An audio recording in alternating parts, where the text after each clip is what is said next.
Well, good evening. My name is Nina Zaneri. I'm the Executive Director of the Paul Revere Memorial Association. So welcome to our in-person and also our virtual guests. Tonight we are kicking off our Fall Lowell Lecture Series, From Puritans to Catholics, Religion in Boston's North End. I'm getting a feedback.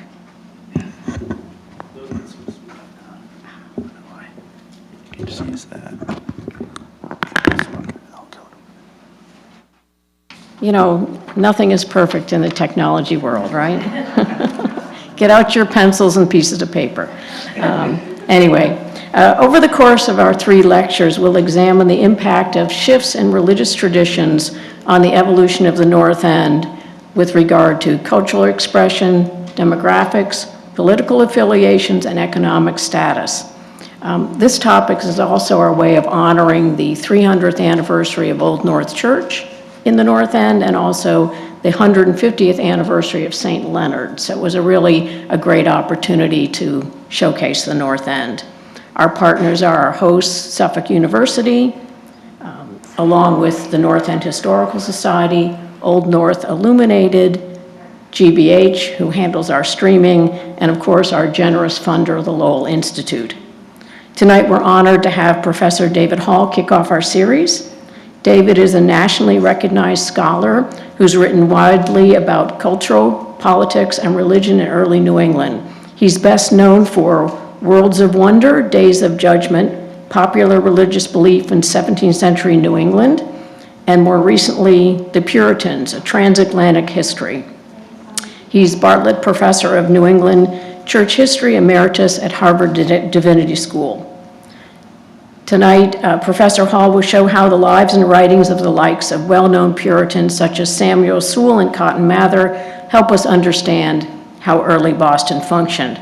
Of course, on an institutional level, we have a connection to the Mathers because Increase Mather lived in a home that was on the property where the Revere House now stands. Unfortunately, the home that Increase Mather was in was burned in the fire of 1676, and there's a wonderful and quite sad reflection of him trying to pull all of his books out of the house so that he could save them. A nasty fire indeed. So please join me in welcoming David and his talk, Puritans and Others in 17th Century Boston.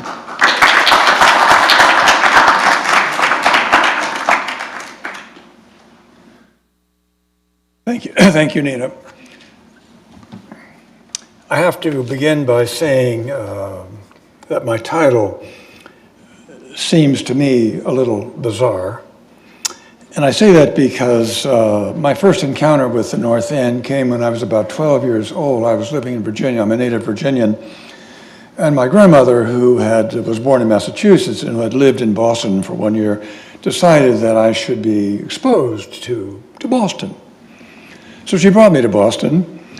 And of that trip, I remember going on a swan boat. And then I remember coming to the North End and having my first ever taste of Italian bread fresh from a bakery on Salem Street. It's like Proust Madeleine, I can taste that bread this very moment. Down in the South, we didn't have Italian bread, so I had never tasted it. And so then my other major early recollection of the North End came when I was working at a publishing house here in Boston one summer between college years, 1957, and I wandered one weekend into the North End and ran into a festa. And out of my Protestant rearing and culture and whatever you want to call it, nothing prepared me for a full-on North End festa. Nothing. It was a riot of noise and colors and smells and rituals and performances and overwhelming. And I haven't been back to a festa in many, many years. I did go to other festas that same summer is this what it's really like to live in the North End? So that's why when I was asked by Nina if I would come and speak in this series, pairing the North End and Puritanism seemed, in the early period of New England, seemed possible, but also a little strange, a little weird, actually, to make it that way. But I'm going to do my best to bring us back to the second half of the 17th century. And I do initially in terms of this fantastic map, the Bonner map. It's really an extraordinary map published in 1722. And what it shows, well, it shows a lot of things, but what it shows you, what it tells us is that in the early 18th century, the North End was really the second major cluster of residences and commercial activities in Boston. And if this doesn't look like Boston to you, as you know it today, it's because of the immense amount of landfill that has taken place to enlarge the city. But let me go back to this map for a moment. You see all those wharves protruding out. There's long wharf. Where's the North End on that map? This is the North End. Not that. Not that. No. That's the old downtown, and today the financial district. That's the west end there, Yeah. like where the mill pond is. Yeah, that's all been filled in. All of that. That's the West End. That's all been filled in. This is the North End. Here's good old Hanover Street. Here's Salem Street. Hanover Street, of course, is named after the George I came into England out of the House of Hanover when there were no more local candidates for monarchy. We could go on and on here, but again, I want to just show you that it becomes in the second half of the 17th century one of the more thriving, and into the 18th century, a thriving commercial center, and with a great mixture of peoples in it: sailors, rope makers, tavern keepers, merchants packing up their ships, shipbuilding, some shipbuilding taking place, a very thriving place. And now, let me turn to the complicated word Puritanism and make it hopefully a little less complicated here for you. So, this means going back a bit into English history and the history of the Reformation. England, of course, was Catholic, the way that all of Western Europe was until the Reformation began in the early part of the 16th century. And all of you, everyone here knows something about Henry VIII. Nod your heads, folks. Something about Henry VIII wanting to get a divorce from his wife, Catherine of Aragon, and for that he needed to have the Pope's consent. And the Pope refused to give his consent despite all kinds of petitions and bribes and other things offered to the Pope. Good for the Pope. Let's hear it for the Pope. Because there were trumped up reasons why he was asking for a divorce. So Henry takes the other route. He says, well, we're going to renounce the papacy, and I will become head of the state church. And in informal terms, this is in the mid-1530s, in formal terms, England then becomes Protestant. That is, no longer subject to the Pope in Rome. Now, being Protestant, that's not much very far down the path of being Protestant. And Henry was pretty conservative when it came to religious practices. He authorized the printing of the Bible in English. He also authorized the murder of John Tyndall, the first person to translate the Bible in English. He authorized some shifts in worship, but he was pretty conservative in terms of what he wanted by way of a Protestant church. So I'm going to use the term unfinished Reformation. Hold on to that term. That's the key to the Puritan movement. So then he's succeeded by his son, Edward VI, who was very ardently Protestant, surrounded by, very young, he was 9 years old, very surrounded by a group of advisors really dominating him, dukes and so forth, who wanted to get in for the kill in terms of acquiring religious properties and so forth and so on. And he was very, very Protestant. Very Protestant, and that's when the Book of Common Prayer was first produced, 1549, and then a more resolutely Protestant version in 1552. And then at the age of 16, he died, and he succeeded. There are no more male descendants from Henry VIII. There's only women descendants from Henry VIII. So his oldest surviving daughter, Catherine, becomes queen in 1553, and she is as ardent a Catholic as her young, now deceased brother was an ardent Protestant. So bang, recognized the papacy all over again. And she's come down in history with a very awful nickname or epithet name, Bloody Mary, not the drink, the woman, because she authorized or stood by while her bishops oversaw the trials for heresy of a lot of people, 300 of whom were burned at the stake, including the previous Archbishop of Canterbury and some very well-known people, but lots of quite ordinary people. And all of their stories are preserved in a great work from the 16th century, John Fox's Book of Martyrs. Then she dies, 1558, without having any children, and she's succeeded by one other daughter of Henry VIII, namely Elizabeth I, 1558, and she is a Protestant. So a church lurches one way, lurches another way, lurches back to being Protestant. Now, Elizabeth was sort of like her father. She didn't want a form of religion that was going to kind of rock all the boats. Actually, she liked some aspects of Catholicism.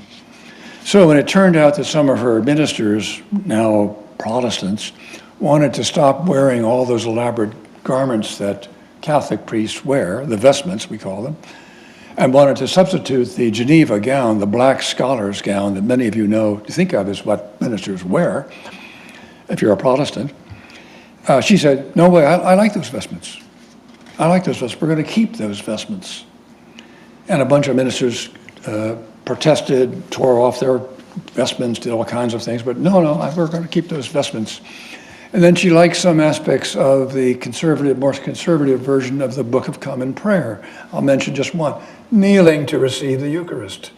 Now, to kneel when you receive the Eucharist is to basically say the body of Christ is embedded in the Eucharist, and you are honoring that or subservient to that. Protestants don't do that. They sit at a table and take little pieces of bread and so forth and so on.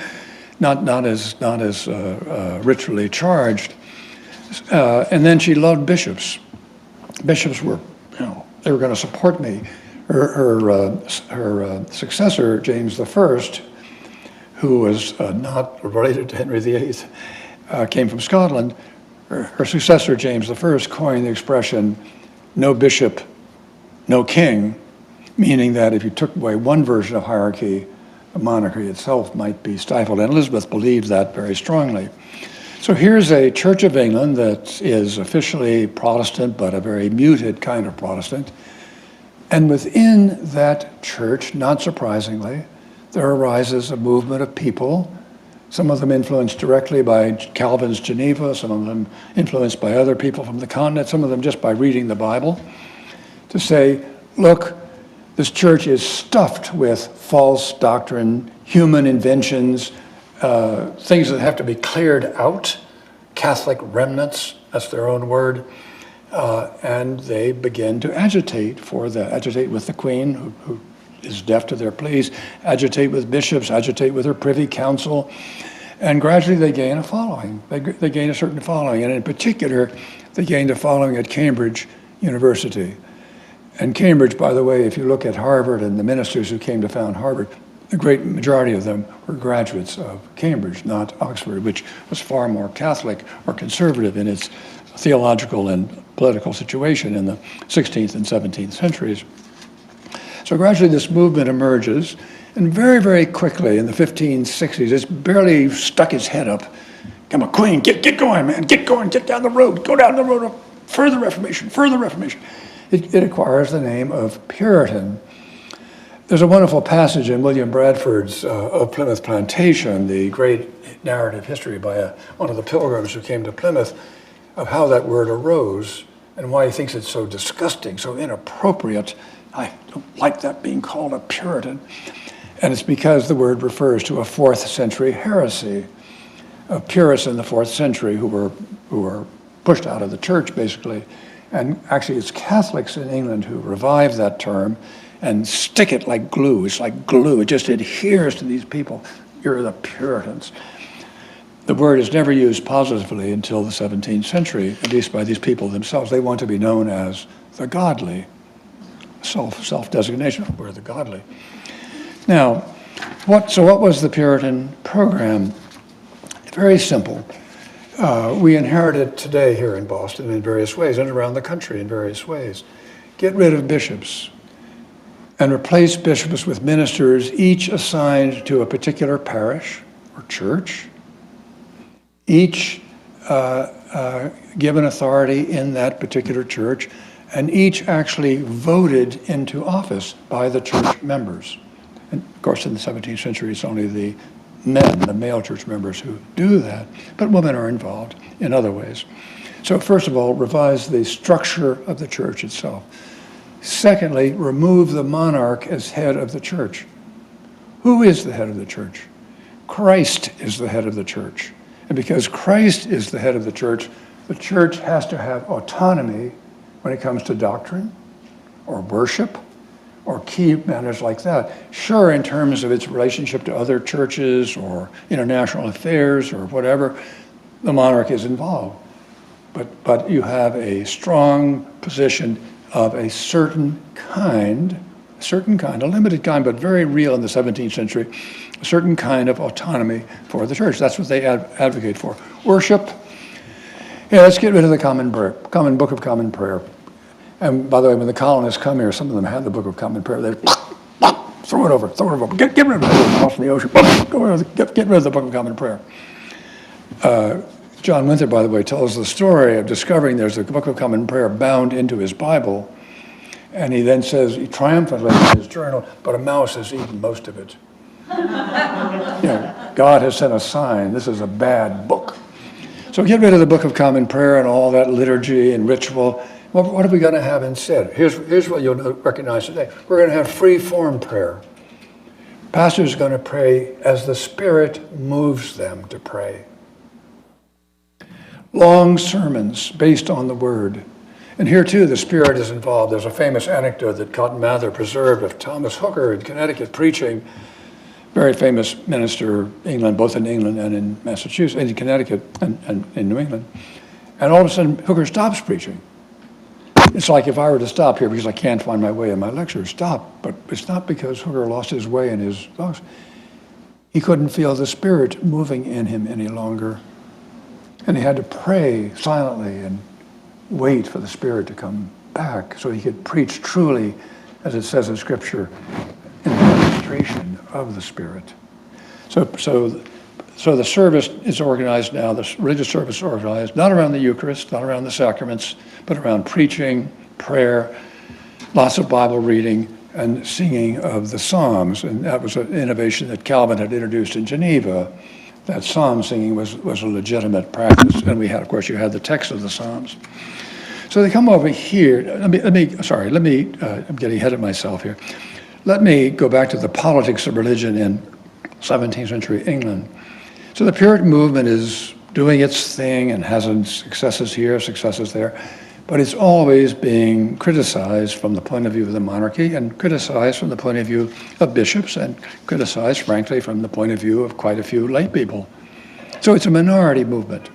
Estimates of its capacities vary tremendous. I'm not even going to try to answer that question because we don't really know. There's no census of them.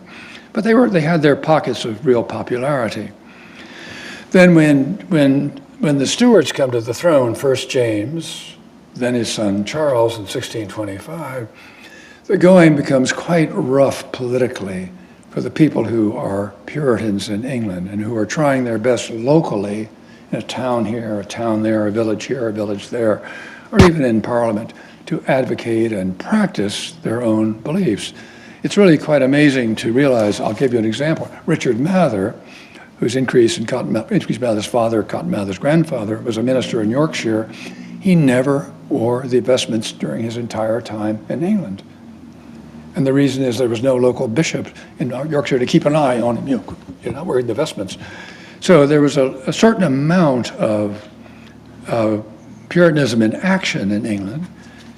But Charles I in particular, aided by his Archbishop William Laud, began a massive crackdown on Puritanism, on what could be preached, on how Sundays would be observed.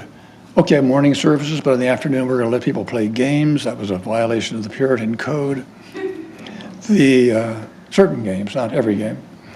On and on it went. So as the situation sort of, as let's say the possibilities for the space for Puritan initiatives closed sharply in the 1620s, people in London and East Anglia, people of wealthy merchants, wealthy ministers, well-to-do ministers, famous ministers, people at Cambridge began to say, what are our alternatives? Now, one would have been to flee to the Netherlands. And that had happened with the so-called Pilgrims who come to Plymouth, and they were the most radical wing of the Puritan movement, and they left and went to the Netherlands, as did a number of other groups. But that wasn't on the minds of the people who in 1629 organized the Massachusetts Bay Company, a chartered company. And to everyone's astonishment, Charles I gave them a charter. Yes, go, bye-bye, go to the New World. And gave them a lot of land. Basically everything that we think of today as Massachusetts. So in 1630, off goes the Winthrop fleet, carrying about 1,000 people. John Winthrop leading it as the new governor. And presto, Massachusetts is founded. And then in 1635-36, some people leave Massachusetts, go to Connecticut. Connecticut is founded. Plymouth is already in existence. A bunch of people are kicked out of Boston for various reasons, and they go to found Rhode Island, which is a completely different story. I can't cover that story here. And then others go and found New Haven, which is, for a while, an independent colony of its own until the 1660s. So you had a bunch of colonies, all sort of enmeshed with each other, because all are, in cultural terms, religious terms, Puritan. And so let me just turn to one more aspect of this religious culture that they create, and then I want to turn to two magical words that they used. So in England, the Puritans were aghast at the fact that people brought children to be baptized when they were born or came to receive the Eucharist who were like the village rabble, unworthy. A mixed multitude thronged the sacraments, and the Puritans want to sort this out, draw distinctions in the sand. Some are worthy, many are not worthy. In fact, the not worthy outnumber the worthy. And they can't really make this work in England because they don't have the political authority to make it work. They do so surreptitiously in various places. So when they come to this country, they're free to do exactly what they want to do, worship, church structure, congregationalism emerges as the church structure.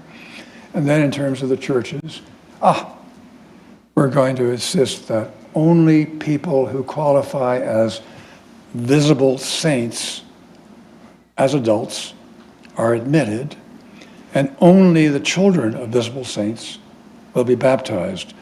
Now, please don't ask me what they meant by visible saint. It's a very tough, it's one of those questions that historians wrestle with. They wrestle with how intense was the scrutiny of people.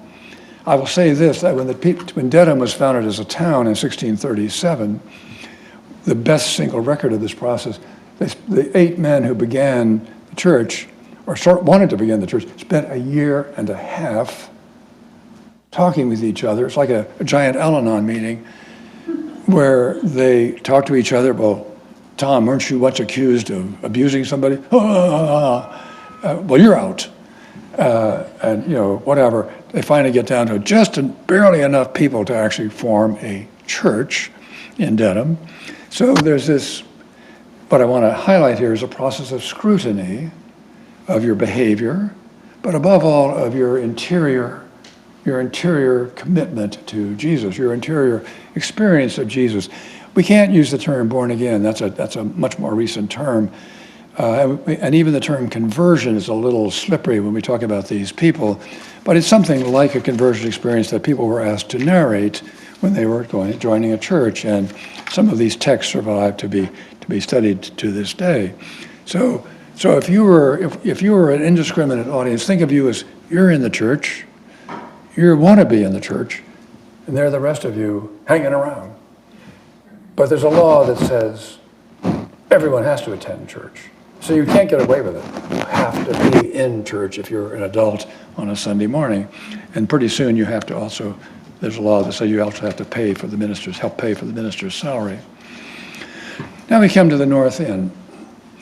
So it starts to absorb the surplus of population from the older parts of Boston. And the question comes of, we should have our own church here. It's too far to go down to Boston. There isn't even room for us in Boston First Church. So in 1652, a group of lay people here in the North End create a church. It's called Second Church. In those days, they were numbered first, second, third, and so forth and so on. And then later on, the name turns to North Church, north, west, south, so forth, in terms of the church's names. And they tried to install a layperson as their first minister, and the government wouldn't let them do that. It was a big hullabaloo about this layperson being their first minister. Well, okay. And so they managed to drag to Boston a semi-retired minister from the Cape named Jonathan Mayhew, and he staggered along for a while. And I have to say, in the 19th century history of Second Church that I read for this occasion, it's a very unflattering description of John Mayo. Did I say Mayhew? I meant Mayo. And then the church had a stroke of luck. A young graduate of Harvard College named Increase Mather, graduated from Harvard in 1658. He went to Europe. He didn't want to be in Boston. Boston was, he was very ambitious from the day he became an adult, very ambitious. I want to go to Ireland. He had an uncle in Ireland. I want to go to England. I like Europe. Get out of this sort of semi-decrepit New England. And then in 1661, after Charles II is restored and the space for Puritanism shrinks sharply, he gets on a boat and he comes back. And everyone knows he's a sort of star in the waiting, a potential star. He's like the kind of football player you recruit in the first round. And he gets all these offers, come here, come there, come here, come there. And for reasons that are mysterious to us, he says, well, I'll come to Second Church, which is a pretty humdrum, small, and not very wealthy church at that moment. So he's installed in 1661. Mayo conveniently dies. He's ordained in 1662. And now the question is, for all of us here the rest of this evening, he's a second generation minister, son of a very well-known minister who had come over in the first wave, kind of still alive, actually, during the time he began his ministry here, and still a very important minister. How is a second generation minister going to imagine his career? What's my career going to be? What's the shape of my career? Well, I've missed out on all that excitement of leaving England and, pushing back against Charles I. Missed out on all that. I need something else. I need some other program. I need some, something edgy. So young Increase Mather turns to the topic of decline or declension or decay. And he takes a leaf from the book of Jeremiah, or if you want to, Hosea, or any other number of other books. I'm going to be the prophet who stands up and denounces everybody for departing from the ways of the fathers. That's what I'm going to do. That's what I'm going to build my career around. I'm going to be the one who says, look, you have violated the covenant that we formed with God at the very beginning of the colony. You have violated the criteria of purity and so forth and so on. And look at you. You're not coming to this church on every Sunday the way you're supposed to. And you're wearing the wrong kind of clothes. Your children are, they're running around, like children do. Bad stuff. And he needs evidence to prove this. He needs, other than the fact this is visible, he needs evidence. So there happens to come along a tragic event in New England history, the war that's known as King Philip's War or Metacom's War, 1675 to 76, when some of the Native Americans, not all by a long shot, rise up and attack the colonists. In Massachusetts in particular, Plymouth to a less extent, and Rhode Island, not in Connecticut. And some of you know about towns being burned. 20 different towns were destroyed or nearly destroyed in Indian raids, most famously perhaps Lancaster.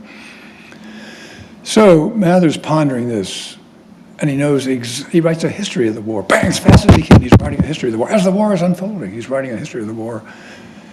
All these successful Indian attacks and all these defeats of colonial troops, because the colonial troops were wandering into ambushes left and right. All this are signs of God's anger at Massachusetts for violating so many rules, for not being faithful to the original covenant. I'm the prophet. I'm interpreting the war as this, and we won't win the war.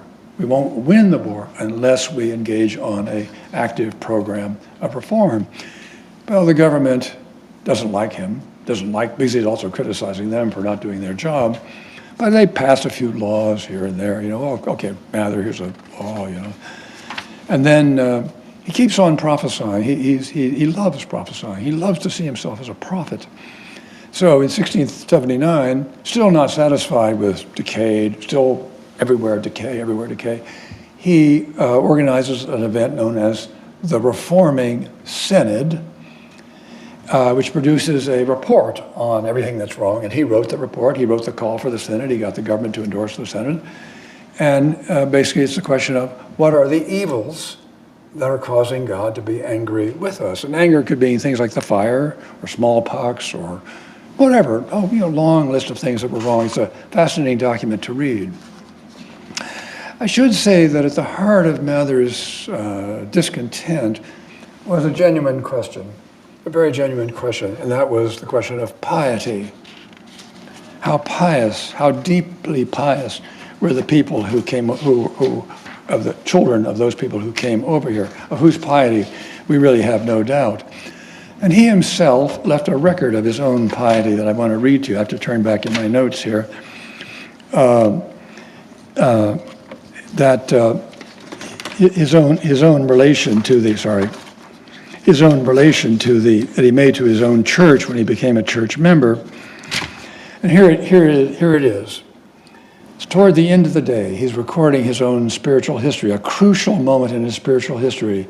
Toward the end of the day, being full of anguish in my soul because of my sin, it was put into my heart that I must go and throw myself down at the feet of my Savior and see whether he would accept me or not, resolving that if he would accept me, then I would be his, but if not, I would willingly perish at his feet.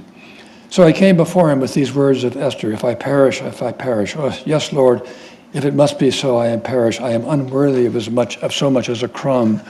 I have been a great sinner, yet I am resolved I will not offend anymore, but being thine and thine only.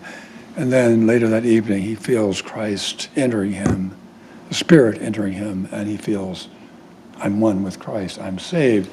And if you take seriously, as historians we should, the intensity of those words, the intensity of those feelings that he had when he was converted, and then he's looking out at all these people in his congregation wondering how many of them are capable of the same intensity. And the answer, of course, is some were, and some were not. But meanwhile, as Cotton is in his ministry, the pace of change continues. The North End is this deeply commercial area. Some people become wealthy, some people stay poor, newcomers arrive.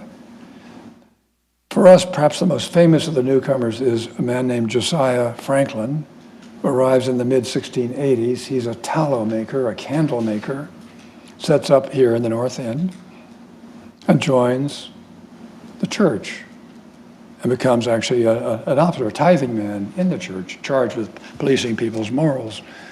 And the Franklins, husband and wife, begin to have sons. One of them is named Benjamin Franklin, born in 1704, and baptized here in the North End, in the North or Old South Church. And if you know much about the career of Benjamin Franklin, you know that from a very early age, 14, 15, 13, he became a critic of the Puritan culture, the Puritan regime. And I recommend to you the letters that he wrote under the pseudonym of Silence Dogood. His older brother, James, started a a renegade newspaper here in Boston, the Boston Current, renegade because it was meant to be witty, jokes, full of jokes, and meant to be oppositional, mocking Puritan culture. And Benjamin tells the story of slipping under the door these sort of articles he was writing under a pseudonym of Silence Dogood. And they are hilarious. They're very funny. They're actually funny to this day to read. One of them is called, they're all told in the voice of a naive woman, Silence Dogood, who's naive. And she comes across an elegy, a poem written about someone who died. And the name of this woman is a fictional woman, Mrs. Mehitabel Cattell. I used to give this poem to my students and ask them to interpret it. And half of them thought it was a real elegy. Half of them realized partway through that it was so over the top, so distorted that it had to be a parody. And it's a parody. You know it's a parody when the person, Silence Dogood says, this is such an extraordinary verse, we have to name a new genre for it, the Cattelic. It's a new genre of poetry. So Benjamin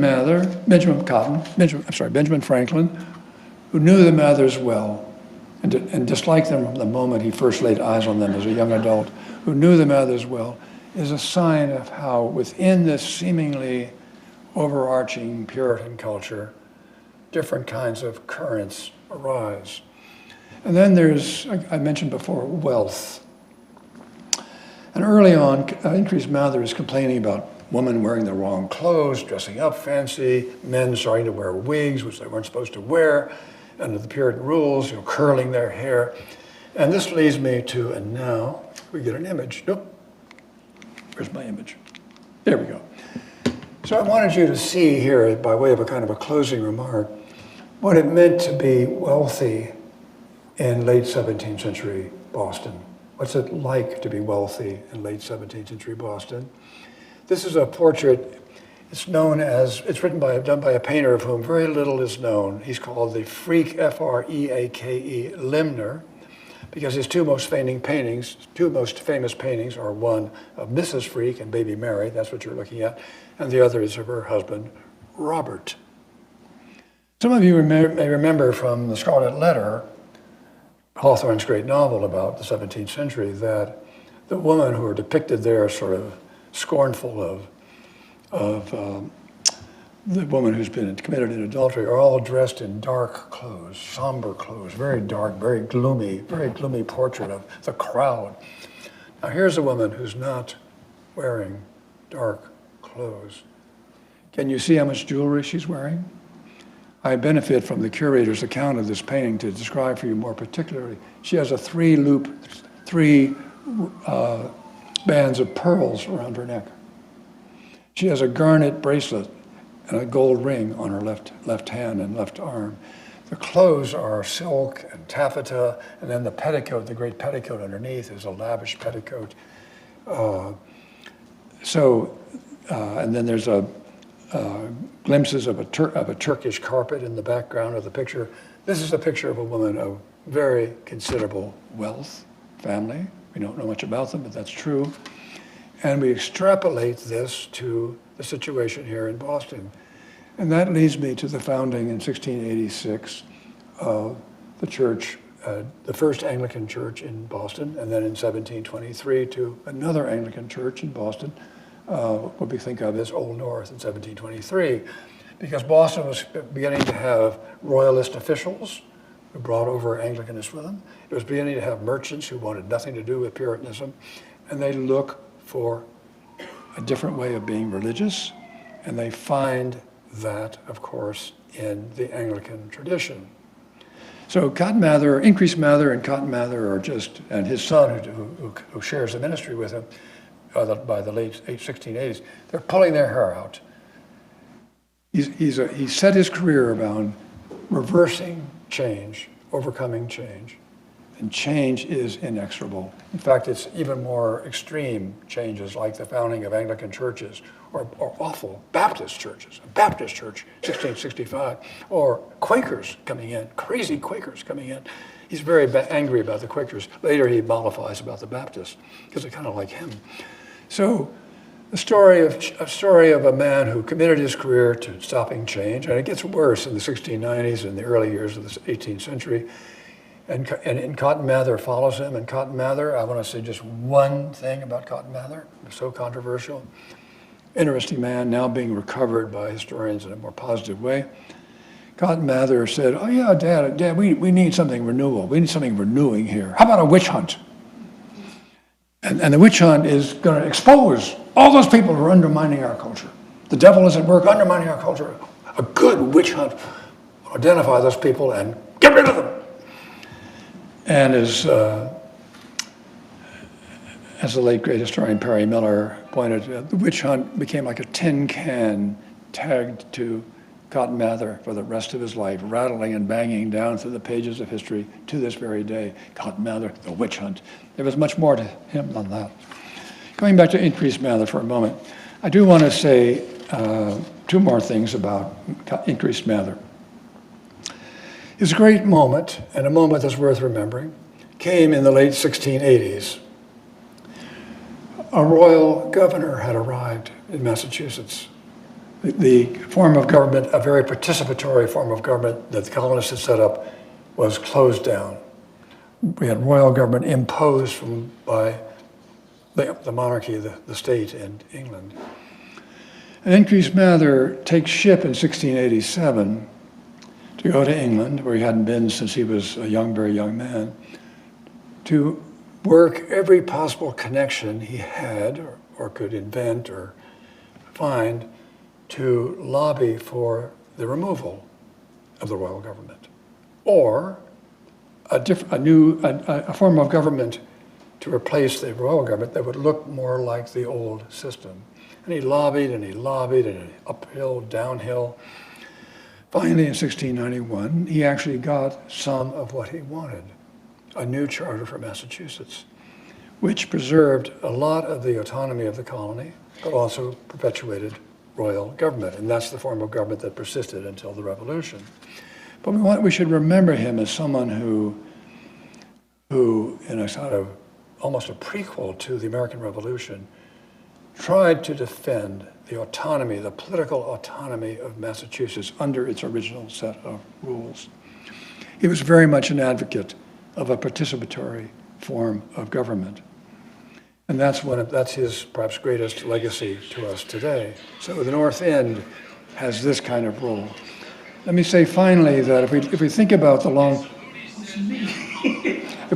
long-term impact of Puritanism, obviously Puritanism is like a series of waves that come in and crash on the beach. And we have them periodically in our culture. When, we have to repent, we have to repair, we have to be more moralistic. We have them today as well as in the 19th century. I think back to the great movement of prohibition or temperance, which my own family was deeply committed to. Temperance, yes, that's going to end all these, be a great benefit.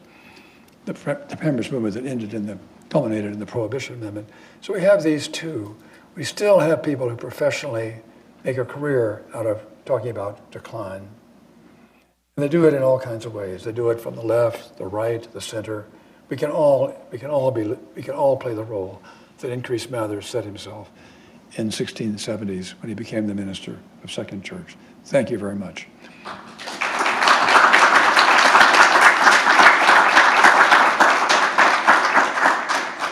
Thank you, David. We can take questions from the audience. If not, I'll start with one quickly.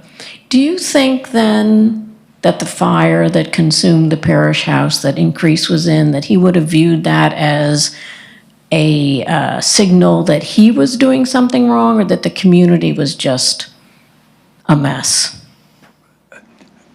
Well, the best reply to that is I don't specifically know, but think of Anne Bradstreet's poem when her house in Andover burned down, and she writes about it as an affliction that for her not being fully repentant of her sins. So that structure is there waiting. Just exactly how Mather appropriated it, I don't actually know. But that structure is definitely part of the sort of vocabulary of people at the time. Yes. So you were Anglican?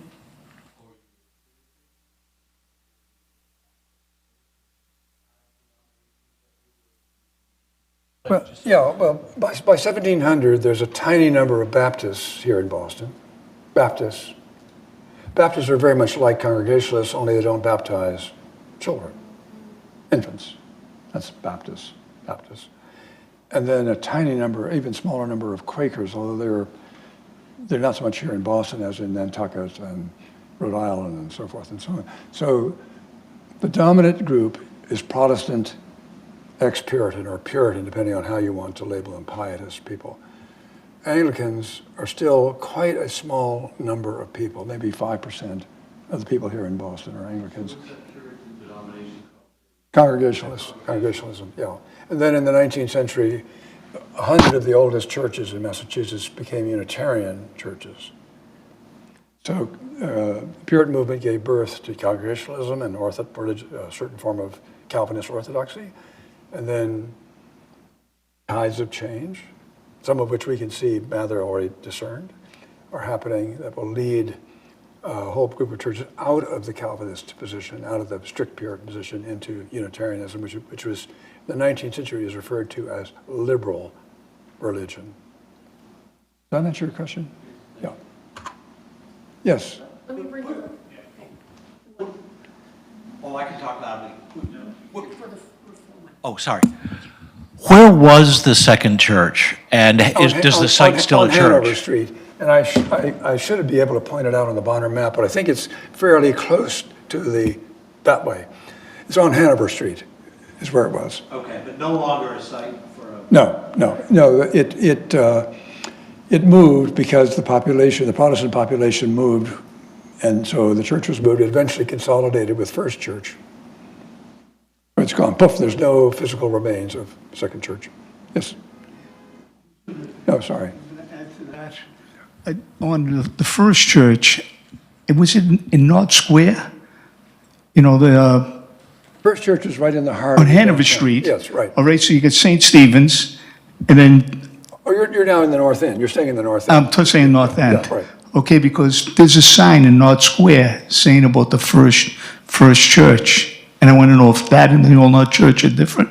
I don't know. I don't remember that sign, and maybe Okay. someone else here can answer that question. But it would have not have been literally the first church congregational because that was downtown. I have two quick questions. That was comment. Was Increase the father of Cotton? or Yes, vice- yes. Okay. My second question is, could you go a little more into the Puritans and the Pilgrims? Sure. So the word pilgrim for the Puritans, for the people in Plymouth, was invented in the 19th century. It is not a word they used about themselves. It's an everyday word in Puritan devotion. Think of John Bunyan's The Pilgrim's Progress. It's an everyday word. But in the 19th century, it was very, very important. I can give a long or a short answer to this question. I'm going to try to give a short answer. You just answered me. Yeah. The Pilgrims, because the more I read about it, the more I find out, they say they were Puritans. And when you started the lecture, you said the Pilgrims were radicals, and they went to the Netherlands and Right, stuff. yeah. And so, I thought there were two separate groups. Well, they're radicals only in relation to their fellow Puritans. And John Robinson, their great pastor, writes them a farewell letter. They're leaving Leiden. He says, when you get to the New World, this difference will not be important. You'll be back in the fold. You'll be back with. So there's no really operational difference between Pilgrims and Puritans once they both get on this side of the Atlantic. The difference is but let me talk for a moment about the invention of the term. So the Unitarians were a little embarrassed because they had broken off so significantly from the Puritans. They were not Calvinists, but they needed forefathers. They needed somebody to be their ancestors. So they seized upon the people of Plymouth. If you go to Plymouth today and you go to the historic church there, you're going to see a stained glass window honoring John Robinson, who never came. And underneath, in words, is a sentence taken from one of his sermons. Further light will be dawning. Further light will be appearing. It's from Scripture, actually. he looked forward to us. We are the further light. Now, John Robinson was a fierce Calvinist theologian. He did not mean Unitarians. It's a beautiful monument. And I don't mean to lament it or downplay it. It's just how people remake the past to give them, they do it all the time. We do this every day of the week. So the construction of the Pilgrims is a 19th century phenomenon. And bless the town of Plymouth, that's how it survives, talking about the Pilgrims. In the back there, ma'am. Yes, ma'am. Hi, I was wondering if you could talk a little bit about how the English Civil War affected Boston and the installation of Cromwell and all that. Yeah, so many of you know that war broke out in England in 1642 between, on the one hand, Parliament, and the other hand, Charles I, Royalists versus parliamentarians. And you also probably know that the parliamentarians won that war in 1646. And then there was another spasm of war in 1648. And then Charles I was executed in 49, January 49. And then a new government was formed. And out of the central figure in that became Oliver Cromwell, who then died in 1658. And that led the way to the restoration of Charles II, the son of Charles I.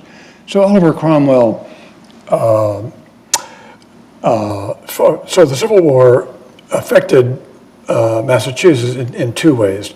A lot of people went back to England. Samuel Sewall's father went back to England. Samuel Sewall grew up as a kid in England. What drew them back? They went back because they thought that England was now the place to install Puritanism. That's where the hopes were. This were going to transform England. Stephen Winthrop went back. Two of Winthrop's sons went back and became officers in the parliamentary army. So did a bunch of other people here become officers in the parliamentary, not foot soldiers, but officers. And then there were endless opportunities for ministers. So of all the people who graduated from Harvard College between 1640 and 1655, more than half of them went to England to get better positions there than they would have had in some pokey country church, some backwater village in Massachusetts or Connecticut. So there was a lot of reverse migration to England. So that's probably the major impact. And then the second impact is that everyone here ignored the earliest of the so-called navigation laws, which were passed under Cromwell, to dictate that English ships had to they had to follow certain rules, like bring their cargoes first to England. The colonists just paid no attention to those at all because there was no way to enforce it from England until many years later. That caused the American Revolution. So it's pretty significant. Cromwell was also a great fan of the missionaries' outreach to the Indians. And he wrote John Eliot, to the great missionary here in Massachusetts, to say, this is a sign that the end times are coming, that Christ is going to return. This is a very positive sign. Cromwell was a millenarian. He thought history was going to come to an end very soon, and he was going to be in the avant-garde of helping that happen. So there are some really quite remarkable connections that go back and forth with Cromwell and the Cromwellian regime, as well as the colonists also wary of being too close to him. Because he was a very powerful figure, after all. Yes. Are you getting any questions from the...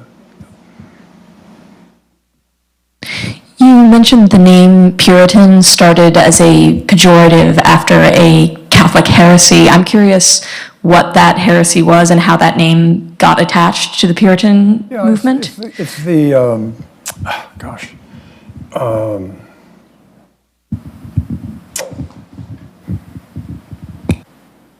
I say this about 5 different places, and now I'm trying to remember the name of the heresy. It's what it was about. It's a 4th century. That can't be the Cathars because they're later. Anyway, it's a group of people who are very opposed to anyone who was briefly a follower of the Roman cult and then switched.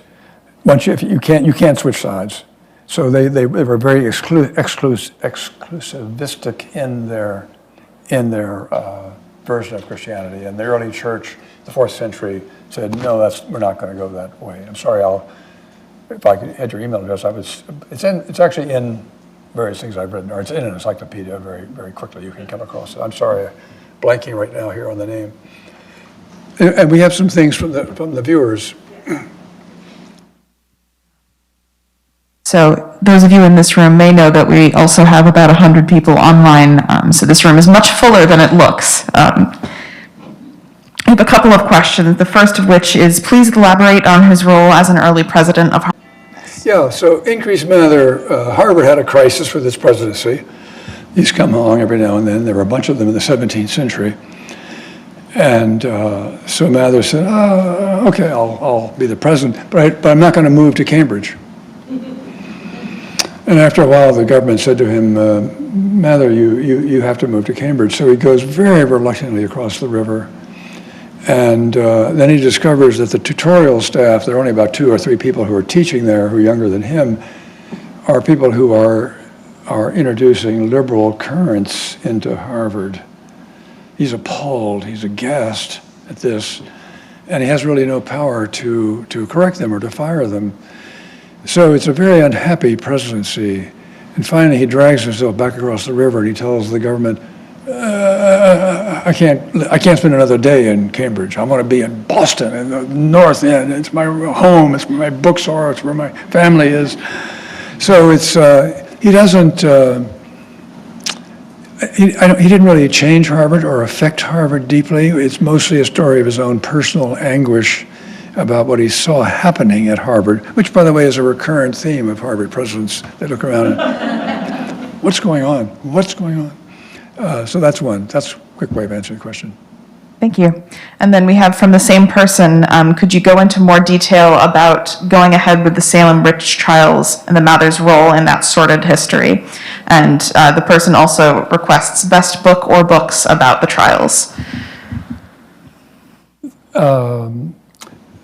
So first of all, I should say, by the way, that Increase Mather is actually honored by Mather House at Harvard. So I mean, there are other Mathers than Increase and Cotton and who were involved with the university. So the witch hunt, so the Unitarians, to go back to the Unitarians for a moment, the Unitarians, there's a wonderful Unitarian interpretation of the witch hunt. It's all Cotton Mather's fault. Or if it's not Cotton Mather's fault, it's John Calvin's fault. John Calvin's the fault. Or Calvinism is the fault. So Cotton Mather did not instigate the witch hunt. The witch hunt began as a very local event in a minister's house in Salem Village, now Danvers. He had nothing to do with it. And then it mushroomed, and he was living in Boston. He was not there in Salem at the time. It mushroomed, and then a special court was appointed. And the real blame in this story, it's a tragic, tragic story. The real blame belongs with the judges on the court, 2 of whom, by the way, resigned partway through out of anger, or they couldn't keep up. They couldn't accept what was being done by the court, brushing aside all legal process. So Mather made 2 major mistakes. Cotton Mather, which is why his name is associated with it. He wrote a defense of the witch hunt. It's called Wonders of the Invisible World, published in the late 1692, although the date was disguised as 1693 because there had been an order not to publish anything about the witch hunt. And he endorsed the witch hunt. He endorsed the judges. He endorsed the use of bad evidence. His father, by the way, had written an attack on the uses of evidence in the witch hunt. Cotton Mather ignored the questions. So, but the witch hunt was already charging along. I mean, it wasn't that he was out there urging the crowd on, or the jurors on, or the judges on, or anybody else on. So he's a bystander who made the horrible mistake of writing a positive narrative about the witch hunt. And then, by the way, if you're interested in the arcana of New England, early New England history, you should know that There was a man who detested Cotton Mather, not Benjamin Franklin, another man who stole the title of Mather's book, Wonders of the Invisible World, called More Wonders of the Invisible World. And he painted a comic story of Cotton Mather trying to cure a witch, a young girl here in the North End, actually, the Godwin's sister, and stroking her breast, stroking her breast, stroking her breast, stroking her breast, calming her, stroking her breast, stroking her breast. And Cotton Mather says, after this is published, you make me look to be a smutty old man, smutty young man. At any rate, it's so Mather got revenge almost immediately in terms of other books published about the witch hunt. And what was your other part about Cotton Mather? We just have one more question currently a book about, yeah, well, there's a flood of books about the witch hunt. So the best, if you can make your way through a several hundred-page book, Stacy Schiff's book called Witches is a fantastic account. But if you want a simple account, Benjamin Ray, R-A-Y, whose ancestors were involved in the witch hunt, has a very straightforward, very clear, very lucid account of the legal aspects of the witch hunt. And that's what's so often missed, is the legal structures that were involved, or legal structures that were ignored. Thank you. And then the last question we currently have from the Zoom audience is also a request for a recommendation, but this person asks, which 17th century work do you think is the most important for an undergraduate to read when learning about the Puritans? The most moving, it's an easy answer. The most moving is the poetry and meditations of Anne Bradstreet. Not just the poetry, but also her meditations, which are prose meditations she wrote for her children. And they're remarkable texts. And then, if you want a really exciting book, Mary Rowlandson's Captivity narrative. She was taken captive from Lancaster in February of 1676. She survived, came back, wrote a long account. The first prose work by a woman in New England. It's a terrific account of her. And it's very theological. I think we'll take one more from the audience. Waiting patiently. Not that patiently. It's just a comment on the earlier question about the effects of the Civil War in England, but I'd welcome your corroboration that I'm right. There was another effect which was after the Restoration. Several regicide Puritans made the trip in the other direction from England back here and tried to assimilate themselves into the Puritan establishment here. Yeah, I mean, increased Mathers among the return people, Samuel Sewall's family among the return people. So the regicides, so when Charles II became king, around him people said, we need to get even with the people who killed your father, executed your father. So they went after all the people they're known as the regicides. And three of them, if you go to New Haven, there are three streets named after them, Whaley, Dixwell, and Gough. I lived in New Haven for a while, that's how I know that fact. And one of them went out to Northampton. One of them lived in New Haven. And where did the third one live? Hadley, Massachusetts. And they were hidden because the royal government came looking for them. They sent people here to look for them. And they knew they would die if they were captured and be sent back to England. So they hid. And it's a kind of a remarkable feat on the part of the colonists, or some of the colonists, to side with the regicides and not let them be found, captured, get taken back. Thank you. And then my last question was just, you mentioned that Old North Church was in fact Anglican, and I guess King's was certainly Anglican. Circa 1750-ish, if you were still a fairly dyed-in-the-wool Calvinist, I guess Congregationalist by then, where would you be going to church? Probably Old South. Okay. Huge church, very popular, with a long string of very able ministers. Thank you for these terrific questions. Cool. I apologize for the fact that I had forgotten the answer to one of them. Thank you so much for getting off to a great start. There are 2 more lectures in the series. If you haven't gotten one of these or want one, it will lead you in the breadcrumbs to the other 2. One is about Old North, and then we're going to talk about Catholics. So please thank David again.